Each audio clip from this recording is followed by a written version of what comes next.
This is the first thing I ever did that succeeded. It didn't fail. We had a real talk in my kitchen one day, and I'm pretty sure I was close to like not wanting to do the band anymore. Just because like we had made a record, right? And I was like, yeah, that's it, I'm done now, I made a record, I'm cool. I kind of had a tendency to just, you know, make little goals for myself, and then once accomplishing them, kind of being over it and then moving on to something else, and he never let me do that. Face it, you're never gonna make it. Now I'll never let it go. You know, once I learned that, he helped me learn that. It was awesome. And well, that's like a Hallmark moment. Yeah. Everything I love to do, I could put into this band. I would say it's become kind of an art project. It's like a social experiment / art project. We're trying to like change the world, help a lot of people. At the same time, there's this great theatrical, dark, artistic expression.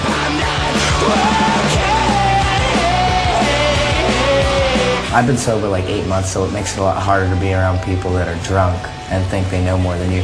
And I think somebody called me, they said my naivety was charming because I thought I could change the world, and I was like, you gotta be kidding me. So many people think they can't. They think it's futile and they think they can do nothing, and those are the people that really just keep the world the way it is. If you affect one person's life, then somehow, you know, you're changing the course of history. And if you look at it that way, then, you know, it makes it easier to think that you can change the world. We just try to, you know, get across like a positive message about, you know, just kids living their lives and living life to the fullest and not giving up. You know, it's good to be there for them. Yeah, and like, you can really sometimes only be there by your live show and your music.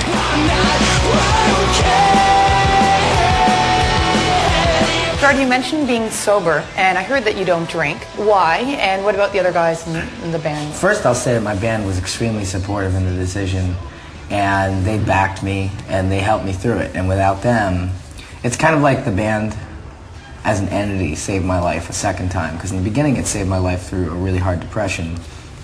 The second time it had saved my life, it was when not only did I have a really bad depression, but I was also an alcoholic and drug addict. This band yet again came and stepped in and saved my life. The band has kind of gone through a lot of strife and turmoil, I guess. Mm-hmm. The pot of gold at the end of the rainbow is ahead, I guess. We can basically get up on stage and show you that there are 5 guys that are also, they have problems, but they're also very hopeful. Mm-hmm. And they know there's a future, and they're not going to stop. They're not going to quit. They're not going to give up. And you're doing that with us.